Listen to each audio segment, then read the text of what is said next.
I was listening to this dude, this Fellowship of the Martyrs dude, and he was talking about how there's a specific prophecy about how America's to be destroyed, and he said I mean, I'm under that impression as well. I think there's in Jeremiah, it talks about the city by the sea, the horseman army, the merchants in the sea standing off. And right now, listen, they got all kinds of ships in the ocean that can't get rid of their cargo.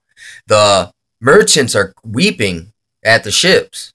You know what I'm saying? In other words, it's causing them a great pain and a fear that they're going to lose their money. But anyway, he said that through your many sorceries have you ruined the world. And look, for one, this tobacco here, check this out. America is where the tobacco came from, and they took it from the Indians. And the Indians actually used it for medicinal purposes and spiritual purposes.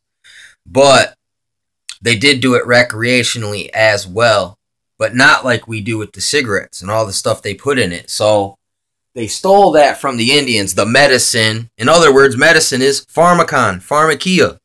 I mean, in a way, because most medicines, medicinal things, though they can help in a, like in a surgery or when someone's recovering from an injury, and that is okay. If a person's in pain, shouldn't you give them medicine? That would, I mean, even the Bible says that alcohol has medicinal purposes, and that's how you should use them, and not just recreationally, and not enough to where you're wasted and you lose control. Because, I mean, the Bible is specific about don't get wasted and lose control. Especially if you read the testimony of the patriarchs. They describe being alcoholic warriors and running around and fighting. And then they'd go drink and they would lose control and just go crazy, like become sexual beasts, just like the rest of the world. And they would do dumb stuff and wouldn't remember. It wouldn't care. They wouldn't even care anymore about being righteous or following God. And then they'd wake up, like, oh, what happened last night? Where's my clothes? You know what I'm saying? So that is addressed. You know what I'm saying? But that's not, I don't think that's actually what you call pharmacon. Sorcery, and a lot of times when you say actual sorcery, it's actually used for some kind of metaphysical purpose, like, or if you get someone high and then you tell them a story that you want them to believe, and look, their mind's all frazzled, and especially if you hear drink this and they don't know what's going to happen, and then you wait till the effects kick in, and then you tell them, yeah, by the way, once you join us, you can't never leave. Listen, so they get you in a state of mind where you're more lucid and more,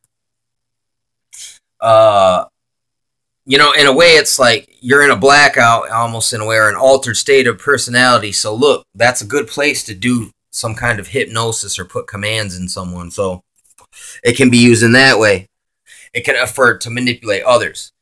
Like, slip this in their drink. And then, the popes used to poison each other. That's sorcery, okay? So, in a way, because they're using pharmacon and they're putting it on someone's food, that's another form of sorcery. That's like, look, the Indians said they learned from the French how to poison one another, and it said they actually became satanic medicine men, and they would poison people, and then it was like a fucking blood sacrifice, and then they would eat the people, and then they'd make people join, and it's, look, basically the French, some evil Frenchmen taught them the straight up schematic of the a gang like subversive doctrine, and it took in the Indians, you know what I'm saying? And the medicine men who already had medicinal knowledge, the French brought them other stuff, which cracked open the door for an abuse of power. That's exactly what that is. That's when that's a theocracy. It did turn into a theocracy in the Indians. The medicine men had extra knowledge, and then they started to use it for evil. And then, you know what I'm saying? And then they would intentionally, you know what I'm saying, kind of teach these people and not teach these people. So the same thing is now with secret societies and all that. The inner circle knows what they're really doing. and on the people on the outside feel that they're really doing something for the good of the society, but you know, really they're pumping you full of fucking vaccinations that like have pharmacon in it, which it's like basically mind altering substances. It might not work like a drug does, but look, it over time kills people's ability to think straight. You get rid of their natural homeostasis. You alter it. You know what I'm saying? You put metals in there that makes them easier to control or manipulate. So that's another form of pharmacon.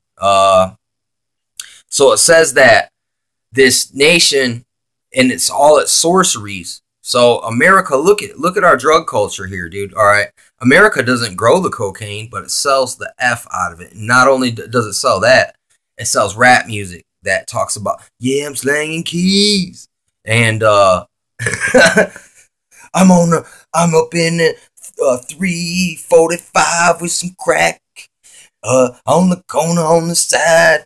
You know what I'm saying? So look, America pushed that image of this dope man, of this dope man's paradise, of this doper's paradise, and they glorify the dope game. I mean, how many different rappers have you heard make a Scarface song about this fictional character, but based on a real character? Like, watch Cocaine Cowboys, the documentary, or Mr. Untouchable. So I mean, there are real these dope kings. And America, once again, look, the American hustler, you know what I'm saying? Boom, it's like, look, they're selling the image to make it seem desirable. You know what I'm saying? And that really is another, that's like excess and mammon is what it is they corrupt men's minds and their hearts and their desires to envy and be covetous and wanton towards that. That is sorcery as well. And a lot of times in the ancient mystery sorcery cults, they had music, they had fireworks and lights, and they had people dancing and yelling and making noise, because it's the same thing as a rave. A rave right now is not much different from an ancient, like, Oracle of Delphi, fucking Death Hades cult. It is not much different. I mean, it's sad to say it, because I used to go clubbing and all that and get drunk and participate in all kinds of debaucherous type situations. And, you know, all the while, man, somewhere deep inside, I always knew something was wrong with it. I knew I wasn't living right. But, you know, I mean, it's fun, it's exciting, and the danger and all that adds to that kind of adrenaline that you get, like going to after hours and freaking driving, drinking, and you know, chasing women and playing pool and gambling and you know, gambling and rambling and all that, but out here and there, and that was fun. You know, I used to enjoy that stuff a lot, but also added a lot of weird conflicts in my life, and started many bad habits. You know what I'm saying? It helped add to bad habits, build on top of already bad habits I already had. And in order to live that lifestyle, I even had to participate in pharmacon. Not only using it as a way, it's kind of like, look, dude, as a crutch to manage all the stress and the weird lifestyle. To manage it, you start to eat the poison that you're using to fund your operation to cope. That's what I was looking for. The word I was looking for is coping. Because look, deep down inside somewhere, you know something ain't right what you're doing. But yet you still got to make some loot. And life's kind of messed up, so hey, might as well have some fun. And there's the trap right there. You're coping. And you're using all these negative vices to get ahead, man. And you're capitalizing on other people capitalize on a vice. You're in there, in the atmosphere, doing more damage, man. And I mean, I know all these things now in retrospect.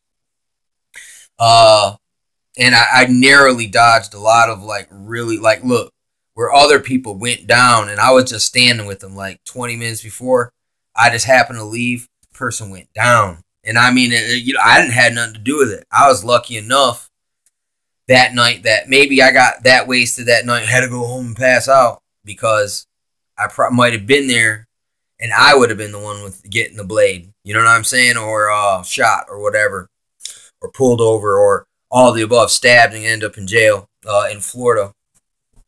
You know what I'm saying? Anyway, so, and then all the while we're listening to music. I'm selling crack on my phone. You know what I'm saying? We're listening to all this hustling, huh? We're listening to all this, and it's like not knowing that really, man, it is pharmacon and it's sorcery. A really sorcerer is a dope man. You know what I'm saying? Like, look, the guy from Breaking Bad, that's really what a sorcerer looks like. Is that dude, man, the old chemist guy. So that's the sorcery market. And not only, there's another form of sorcery right there. It's like, look, I take this substance that people get addicted to, that's not really good for them, and I make a profit off of it. And alchemy, boom, I take this dirt that grew this fungus here, and I sold it for this gold. Bam. So I mean, you know, ends justify the means. Greed, mammon, vices, taking advantage of others, usury. Like, look, here, I'll give this to you for this price, but you owe me that much in a week. That's, you know what I'm saying? All these things. Look, that's all the stuff I had to dabble in for many years. And because of, on the low hand, you got the rap music and all the TV shows and the movies glorifying this shit to help soften and try to kill your conscience that is telling you that, yeah, there's something right here. You know what I'm saying?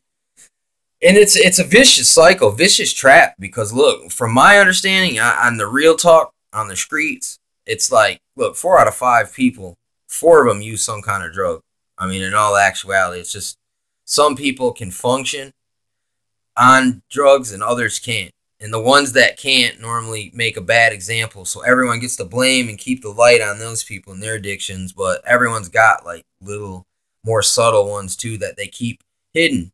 They keep it in the closet. You know what I'm saying? And our politicians, the police, the federalized police especially, they like to use that speedboat. You know what I'm saying? They love to go on the speedboat. If you know what I'm saying? That Breaking Bad sorcery type shit. Like, really. Look, yeah, I watched this show where the cops was making it, and I seen the look in his eye, and I was like, dude, he's got the bug, man. He's in love with what he just did. I could see his eyeballs shifted. It's like, look, when people, there's something when it comes to money and dope and women and guns, man. See, a gun will make someone's eyeballs get real big too. But it's for a different reason. It's fear. But look, when someone gets their desires stroked, pricked, their eye gets big. It gets really black. This one time I pulled out this wad of money on this guy right here that I owed him. And when he grabbed the money, I knew he was going to do something wrong. Because I seen his eyeballs get big like that. And I thought, man, you ain't used to seeing that much money. So it's like, what are you doing wrong? You know, is what I thought. And then he ends up blowing all the money on strippers. And I lost my connect. But neither here nor there. I saw his eyeballs shift when I gave him the money. And I knew that he wasn't thorough. That you know what I'm saying? That he's not used to that sort of thing. And it's like, with me, that was common. That was normal. And my eyeballs didn't do that. But, you know, you get a couple broads or whatever, or pull out a case of beer, my eyeballs probably do the same freaking thing. You know what I'm saying? Or if you have a prospecting venture, you know what I'm saying? You start talking about how to get something. At that time, I really suffered from that go get it mentality, which came from, it's another form through sorcery, through manipulation, through bending the rules, through hiding and sneaking and trying to watch out for the cops and all the other guys on the competition. I mean, it was a totally like 50 Cent on that movie Get Rich or Die Trying. He's like, basically, all the hours that you spend, all the time you're waiting on people, and all the extra shit you got to do just to make this dollar, it's really like working for less than minimum wage.